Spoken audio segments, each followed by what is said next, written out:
हमने जो किया था वो हमें मिला है, बुरे का बुरा मिला और अच्छे का। कर्मों का फल तो भोगने भगवान को भी आना पड़ता है मेरी मां। आपको पता है एक बार भगवान विष्णु जी को भी धरती पे आना पड़ा। भगवान नारायण आए राम बनकर, कृष्ण बनकर, नरसिंह बनकर। एक बार भगवान को इस कलयुग में आना पड़ा। भगवान नारायण को, भगवान श्री विष्णु जी को आना पड़ा। कथा बड़ी अद्भुत है, सुनिएगा। इस कलयुग की घटना बोल रहा हूं मैं। इस कलयुग में भी भगवान का एक अवतार हुआ और वो अवतार आज भी है, आप देख सकते हैं। कौन है वो? आइए कथा सुनते हैं। ये उन दिनों की बात है जब द्वापर युग जा रहा था। द्वापर युग जा रहा था, कलयुग आ रहा था। इस कलयुग में पहली पूजा हम किसकी करें, कलयुग के लोग ये डिसाइड नहीं कर पा रहे थे कि पहली पूजा हम ब्रह्मा जी की करें कि शिव जी की करें कि भगवान नारायण की करें, ब्रह्मा की करें, विष्णु की करें, शिव की करें। पहली पूजा किसकी करें? ब्रह्मा जी के भक्त कह रहे थे कि ब्रह्मा की पहली पूजा करनी चाहिए, शिव के भक्त कह रहे थे शिव की पूजा, और विष्णु भक्त कह रहे थे विष्णु जी की पूजा पहली हो। अब ये कौन कन्फर्म करे कि पहली पूजा हम किसकी करें? एक यज्ञ हुआ इस पृथ्वी पर। उस यज्ञ में ये निर्णय नहीं हो पा रहा था कि इस यज्ञ में किसकी पूजा पहले की जाए। तब स्वयं भृगु जी चले कि मैं पता लगा के आता हूं। तो ब्रह्मा जी के पास गए भृगु जी, और ब्रह्मा जी को प्रणाम नहीं किया तो गुस्सा आ गया ब्रह्मा जी को। भृगु जी बोले ये ठीक नहीं है, ये पहले पूजा के लायक नहीं। गुस्सा आता है बूढ़े आदमी को। ब्रह्मा जी को खारिज कर दिया। शिव जी के पास गए, शिव जी गले लगाने दौड़े तो भृगु जी ने शिव जी को गले नहीं लगाया। शिव जी को भी क्रोध आ गया। भृगु जी ने कहा आपकी भी पहली पूजा नहीं होगी। भगवान नारायण लेटे हुए थे क्षीर सागर में, लक्ष्मी जी चरण दबा रही थी, शेष सैया पर लेटे थे। तभी भृगु जी आए और भगवान की छाती पर एक लात जमाई जोर से, एक पाद प्रहार कर दिया। जब छाती पर लात पड़ी तो भगवान खड़े हो गए और हाथ जोड़ करके कहा महाराज आप ब्राह्मण हैं, आपके चरण बड़े कोमल हैं, हमारी छाती बड़ी कठोर है, कहीं आपके चरणों में चोट तो नहीं आ गई? जब ये बात भगवान श्रीमन नारायण ने कहा तो भृगु जी रोने लगे। और भृगु जी ने रोते हुए कहा वाह भगवान, मैंने आपको लात मारा और आपने लात खाकर भी मेरे से पूछा कि चोट तो नहीं लगी। आप ही इस धरती में पहले पूजा के योग्य हैं, इसलिए आपकी प्रथम पूजा अब होगी। भृगु जी तो चले गए, लेकिन भृगु जी के इस व्यवहार से लक्ष्मी जी नाराज हो गए, क्योंकि भगवान की छाती पर, भगवान के हृदय पर सदा श्री देवी का निवास होता है। इसलिए भगवान का एक नाम है श्रीनिवास। भगवान का एक नाम है श्रीनिवास,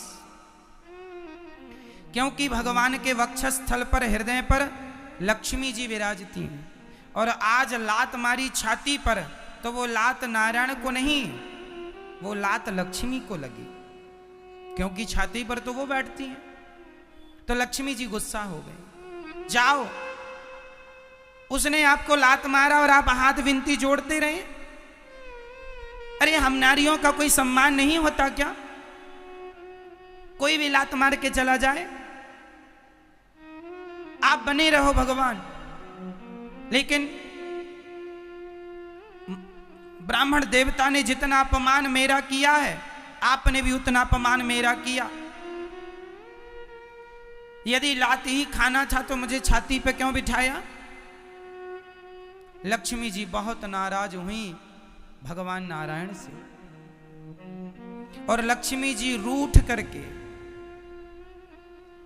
तिरुमलाई आ गई।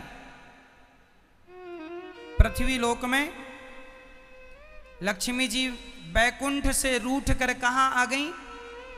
तिरुमलाई। अभी हम बताएंगे कि तिरुमलाई क्या है। तिरुमलाई में आ गई माता भगवती रूठ के। यहां तक तो हुआ कि लक्ष्मी जी आ गई। अब भगवान बैकुंठ में अकेले, अब भगवान का मन ही ना लगे लक्ष्मी के बिना।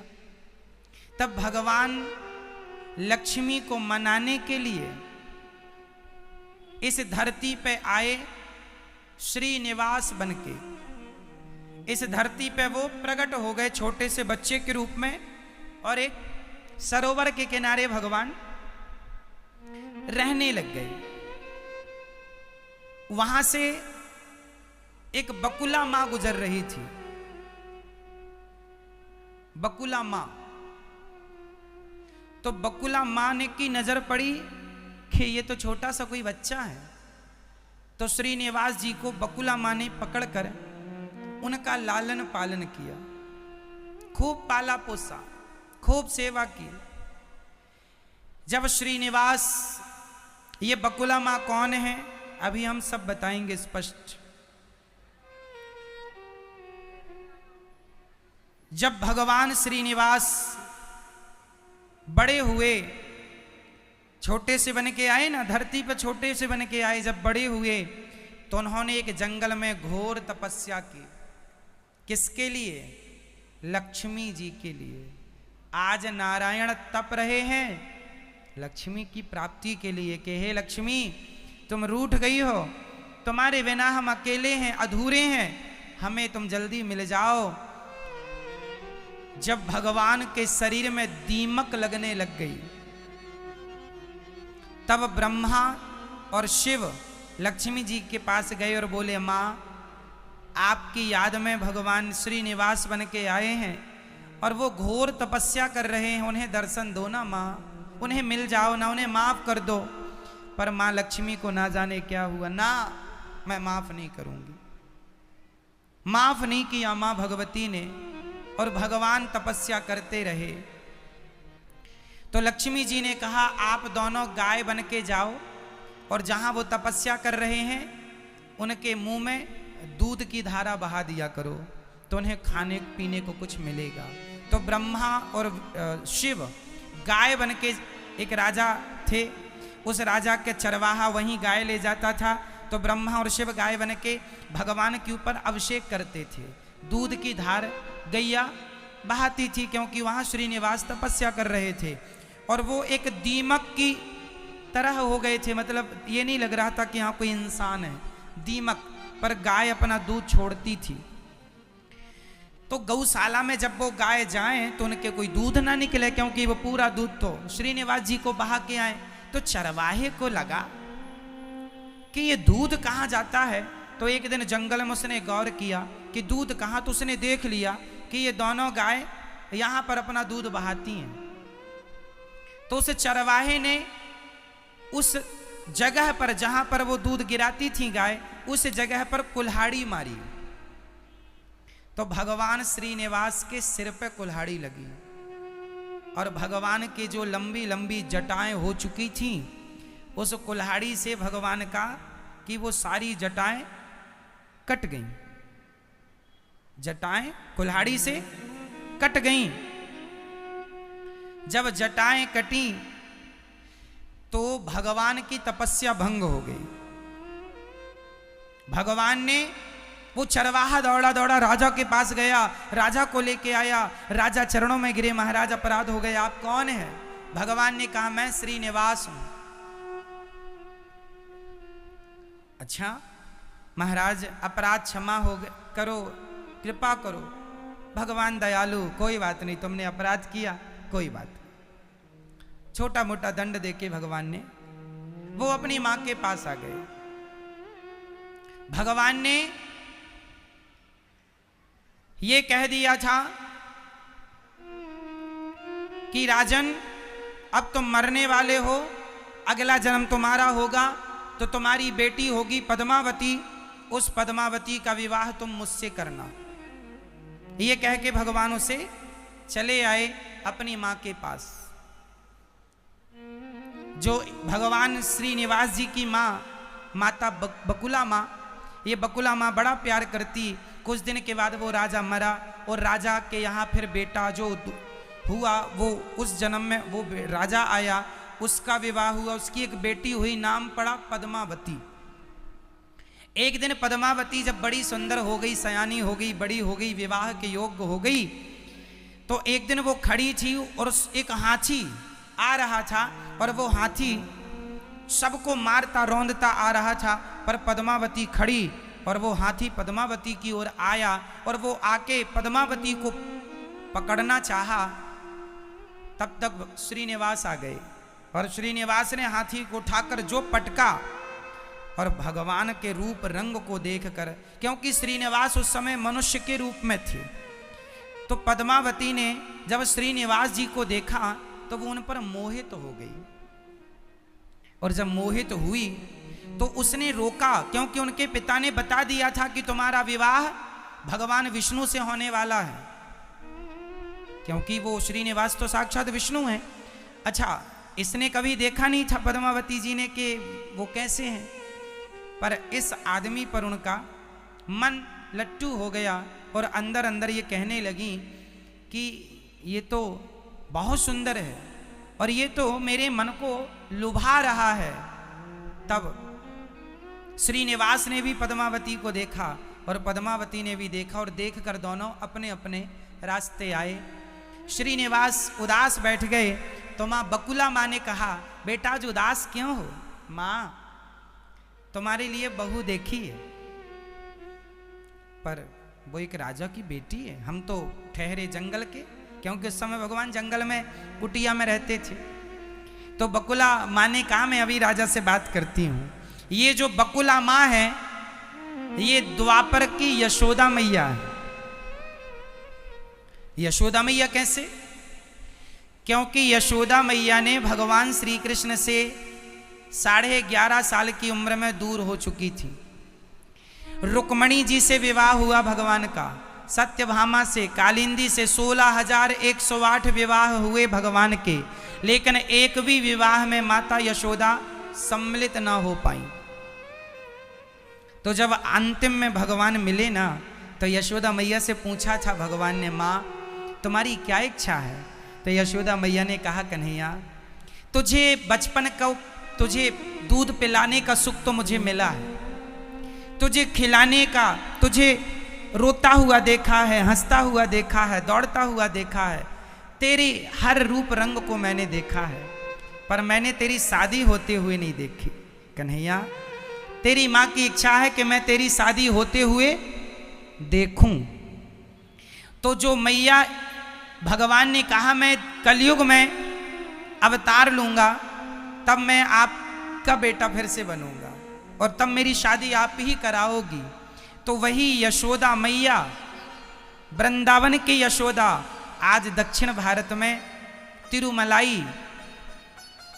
तिरुमलाई में एक जंगल में वो माँ यशोदा आज बकुला माँ बन के आई हैं। तो ये जो माँ है, ये माँ गई यशोदा मैया, जो भगवान श्री निवास की माँ है, ये राजा से बोली कि आपकी बेटी जो है पद्मावती, वो मेरे बेटे को पसंद आई है। तो राजा बोले, देवी मेरी बेटी का विवाह तो विष्णु से होने वाला है। तो माँ ने कहा, मेरा बेटा विष्णु ही है। अब राजा तैयारी, ठीक है तैयारी करो। अब यहाँ तो राजा थे, तैयारी चालू, पर जो भगवान श्रीनिवास थे उनके पास तो कोई शादी विवाह, अब राजा की बेटी से विवाह कर रहे हैं तो देखो थोड़ा तो खर्चा लड़का पक्ष का भी होगा, इनके पास कोई पैसा था नहीं। तब भगवान श्रीनिवास जी ने कुबेर को बुलाया और कुबेर से कहा कि तुम हमें कुछ पैसा उधार दो। कुबेर ने कहा प्रभु हम दे तो दें, लेकिन आप चुकाओगे कैसे, क्योंकि आपकी रिटर्न फाइल तो इस समय कमजोर चल रही है, लक्ष्मी जी आपसे नाराज चल रही है ना, आपकी तो लक्ष्मी ही सब है, वो भी लक्ष्मी जी आजकल आपके पास नहीं है। तो बैंक भी लोन तब ही देती है जब आपके पास कुछ माल हो, फोकट आदमी को तो कोई बैंक लोन करती नहीं है। तो कुबेर जी बोले हम कैसे लोन सैंक्शन कर दें, भगवान बोले नहीं हम आपका पैसा चुकाएंगे। तो कुबेर से भगवान ने पैसा लिया उधार, किसके लिए लिया, शादी के लिए। अच्छा अब सुनते चलना, ये कथा आखिरी में जाके मैं बोलूंगा कि वो कौन है, समझते चलिएगा। जो श्रीनिवास, अब कुबेर ने धन दिया तो इन्होंने खूब धन से खूब शादी विवाह की तैयारी की और इनका विवाह हो गया पद्मावती से। अब श्रीनिवास और पद्मावती दोनों एक साथ रहने लगे महलों में। भगवान ने भी कुबेर से पैसे लिए, महल वहल बनवाए और खूब आनंद से रहने लगे अपनी गृहस्थी में। कुछ दिनों के बाद जब इनकी गृहस्थी को काफी साल हो गए, भगवान श्रीनिवास पद्मावती के संग खुशी से हैं, तभी भगवान के कानों में दरवाजे की खटखटाहट आई। कोई दरवाजे पर खड़ा है। भगवान गए और भगवान ने जब देखा तो वो माता लक्ष्मी थी। माता लक्ष्मी रो रही थी। भगवान श्रीनिवास से कह रही थी ये क्या, आप तो मुझे मनाने आए थे, मेरे लिए श्रीनिवास का अवतार लिया था, मेरे लिए तपस्या की, और आपने तो दूसरा ही विवाह रचा लिया। मैं आपकी पत्नी हूं, मैं आपकी अर्धांगिनी हूं, आपने मेरे लिए तपस्या की थी और आपने तो यहां दूसरा ही विवाह कर लिया। लक्ष्मी जी नाराज हो रही थी। जल्दी से मेरे संग अब बैकुंठ चलिए, मैं आपको लेने आई हूं। लक्ष्मी जी बैकुंठ ले जाने के लिए कह रही थी कि पद्मावती आ गई, और पद्मावती बोली नहीं देवी, ये मेरे स्वामी हैं, मेरे पति हैं, इन्हें आप लेकर नहीं जा सकती। लक्ष्मी जी ने श्रीनिवास से कहा, कहो श्रीनिवास ये कौन है पद्मावती। तब भगवान श्री विष्णु जी ने कहा, देवी ये त्रेता युग की मेरी पत्नी है। त्रेता युग की? त्रेता युग में तो मैं आपके साथ थी सीता बन के। हां देवी तुम मेरे साथ थी, लेकिन कुछ दिनों के लिए इसने मेरी पत्नी की भूमिका निभाई है।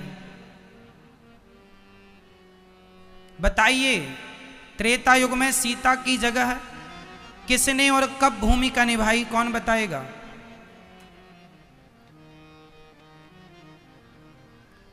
कब निभाई? त्रेता युग में सीता की भूमिका एक दूसरी स्त्री ने निभाई थी। ये कब की बात है? आप बताओ फिर हम बताएंगे। ये तब की बात है जब रावण ने माता सीता का हरण किया। तो आपको बताऊं, रावण ने जिस सीता का हरण किया था वो वेदवती नाम की महिला सीता बनी थी, और जो असली सीता थी वो अग्नि में प्रवेश कर चुकी थी। ये बात रामचरितमानस में लिखी है। जब तक मैं निशाचरों का नाश करूंगा तब तक आप पावक में वास करिए, माता सीता को राम जी ने कहा था। जब लो करो निशाचर नासा तब तक करो अग्नि में वासा। तो असली सीता, रावण जिन सीता को लेके गया था वो असली सीता नहीं। वो कौन सीता थी? वो वेदवती, वही वेदवती जिसने रावण को श्राप दिया था, जिनकी कथा हमने कई बार सुनाई है कि वेदवती कमल के पुष्प पर तपस्या कर रही थी हिमालय के एक सरोवर में। रावण गया, सुंदरता पर लट्टू हो गया और बाल पकड़ के खींचने लगे। तब वेदवती ने श्राप दे दिया, रावण तूने आज के बाद किसी स्त्री को उसकी मर्जी के बिना पकड़ा, तेरा विनाश हो जाएगा और तेरे विनाश का कारण बनूंगी मैं। तो राम जी ने सीता जी को अग्नि में वास करा दिया था और वेदवती सीता बन के आई। और रावण जिन सीता का हरण किया वो सीता थी वेदवती। और रावण ने जब राम ने सीता को मारा और सीता वापस आई तो सीता ने कहा, प्रणाम किया राम को और राम से कहा, प्रभु मैं आपकी पत्नी कब बनूंगी? अभी तो मैंने आपकी पत्नी की केवल भूमिका निभाई है। अभी तो मैंने आपकी पत्नी की केवल भूमिका निभाई है। अब बताओ कि मुझ वेदवती को आप कब अपनी पत्नी बनाओगे? राम बोले, इस जन्म में नहीं, इस जन्म में तो मेरी पत्नी सीता ही रहेगी। मैं कलयुग में आऊंगा श्रीनिवास बन के, तुम पद्मावती बन के आना। तुमने रावण के यहाँ जाकर तुमने मदद की है, बहुत मेरा सहयोग किया है। मैं तुम्हारा ऋणी हूँ और मैं इस ऋण को चुकाने के लिए तुम्हारी इच्छा जरूर पूरी करूंगा। मैं तुम्हारा पति बनूंगा कलयुग में। तो माता लक्ष्मी को भगवान श्रीनिवास ने कहा कि ये जो पद्मावती है इसको मैंने त्रेता में वचन दिया था तो निभाने तो आना था। तो ये पद्मावती है और पद्मावती को भला मैं कैसे छोड़ सकता हूँ, उसके एहसान को कैसे भूल सकता हूँ? लक्ष्मी सीता बनी थी ना। अब माता लक्ष्मी कुछ समझती तब तक पद्मावती आ गई, बोली नहीं ये कहीं नहीं जाएंगे। लक्ष्मी जी बोली जाएंगे। जब दोनों आपस में कहने लगी, एक कहने लगी जाएंगे, एक कहने लगी नहीं जाएंगे, तो दोनों को झगड़ा करते देख भगवान उनको देख पत्थर के हो गए। भगवान उन्हें झगड़ता देख दोनों को क्या हो गए? पत्थर के। और आज उन्हीं को तिरुपति बालाजी के नाम से जाना जाता है। बोलिए तिरुपति बालाजी की। वही है वेंकटेश, वही है तिरुपति। तिरुमलाई पर्वत पर ही आज मंदिर है। तिरुमलाई पर्वत पर तिरुपति बालाजी। अब वहां पर आज भी स्त्री और पुरुष अपना मुंडन कराते हैं, बाल देते हैं ना तिरुपति बालाजी में। कारण है कि उसने चरवाहे ने कुल्हाड़ी मारी तो भगवान की जटा कट गई, इसलिए वहां जटा देते हैं। ये जटाएं हैं ना, तो वहां जटाएं दान करने की महिमा है। दूसरा, कुबेर से भगवान ने पैसा लिया था।